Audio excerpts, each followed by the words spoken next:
I think you always had to be a little different to buy an Apple computer. And I think you still have to think differently to buy an Apple computer. And I think the people that do buy them, they are the people that are not just out to get a job done, they're out to change the world. This is the best decision that I've ever made, I think, in my entire life. It's actually probably the best decision that Apple has ever made in their entire life, because this thing it's beyond perfect. Yeah!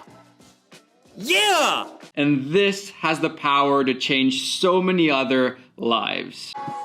My friends, a new dawn is here. Hot damn. I think this is the first time I can truly say something is actually next level. These laptops have been next level. Yeah! Yeah! I got blessings falling on me. I got weapons, need no army. Stat like Tetris, you don't know me. Stat my fatty, you don't know me. Okay, hey now, it's a new kid on the playground. So many bags on me, you would've thought I would get spray ground. Now they know I don't play around. I can hear what you're saying now. I just doubled up my flight miles. Coast to coast, no they ain't in town. I get rich, watch, then I get a sick watch. So finally, I have this much hyped new MacBook Pro M1 Max. And Apple launched this new Macs in October 2021, and as soon as they announced, I knew I need one, but I wasn't sure which configuration to get, which model to get. So as many of you, I watched like bunch of videos of many tech reviewers and content creators, and finally I decided to go with this configuration, which I ordered on 14th December, but these are like in very high demand right now, so I had to wait like 2 months, and I just got it past weekend, and I'm pretty excited about this new Mac, the things I'll create using this. What have we done? And more importantly, what will you do? I haven't been this excited about a new computer since I got my first ever computer, which was a desktop, which I got it in around 2003 back in India when I was doing my undergrad. And at that time I had like an option of like getting a fancy mobile or like a computer, and I decided to go with a computer because computer, I think it's like kind of an investment, because like you can do like a lot of productive things with it.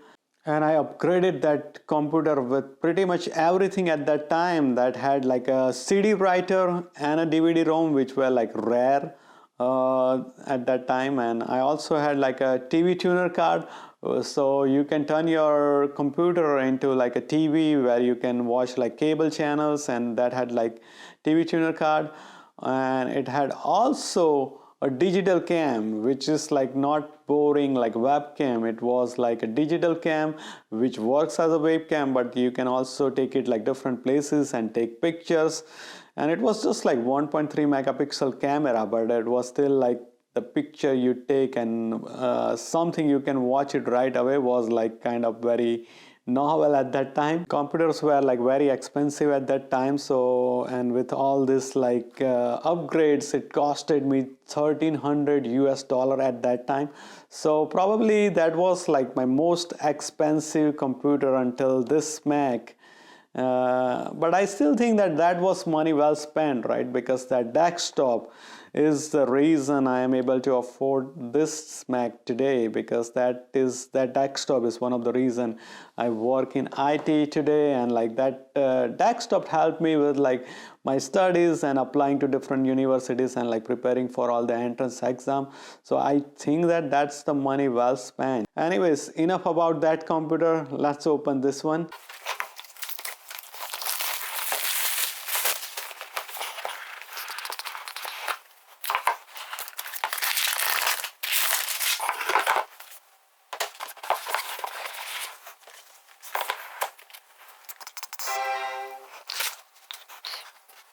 Okay, let me set this up and I'll be back.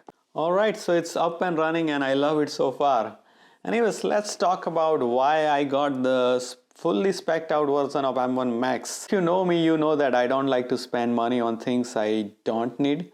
When I came to United States back in 2009 for my master's, I didn't even had a laptop for the first semester. because school was expensive and I was able to get pretty much I needed at my school's library, which was like so close by. And between then and now, I got like a couple of PCs, but never a Mac, because I was always able to get a PC which has a similar performance as a Mac at like half of the price. But that changed when Apple launched this new Macs with M1 chip. The Mac is transitioning to our own Apple Silicon. We're designing a family of SoCs specifically for the Mac. So last year when I started editing these videos, I got a Mac Mini with M1 chip and I was like totally blown away with performance. And if you are someone who is just looking for a Mac for college or office for just like basic task, I think that M1 chip with like it could be like Mac Mini or MacBook Air or MacBook Pro, they are like great machines with incredible performance at such a good price point. So I'll just recommend that if you are not doing something compute heavy. For me, video rendering was still taking like a lot of time with M1 chip, and I knew that Apple was gonna launch this upgraded version of this chip pretty soon. So I returned my Mac Mini and waited a little bit, because I was looking for a laptop which is like very convenient to take it anywhere with me when I'm traveling, which helps me to edit videos, which delivers like a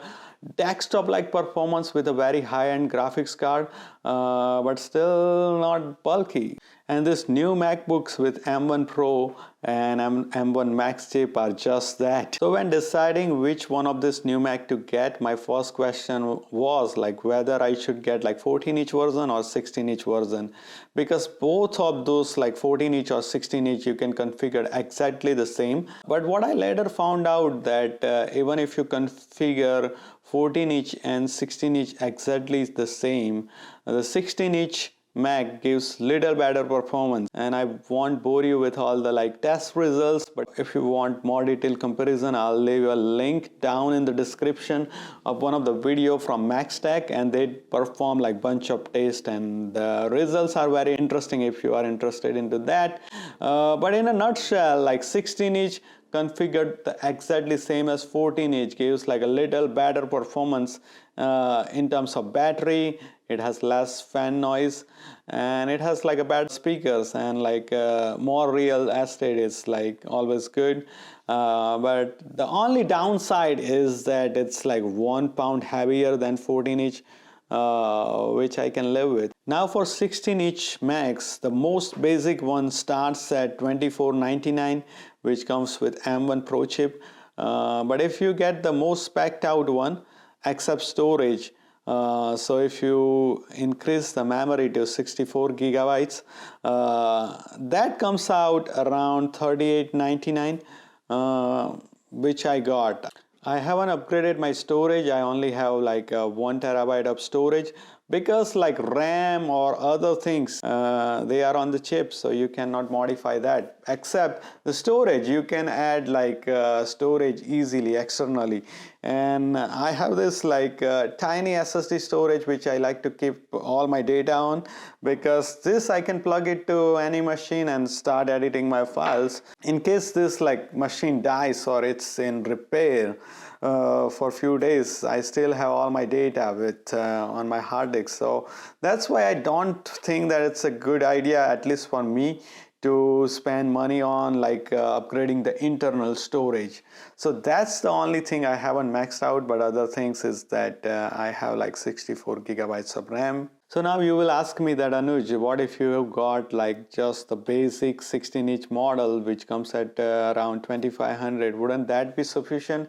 And I would say that maybe it would have been sufficient for me today, but whenever I'm spending this much money on something, I like to future-proof it as much as I can.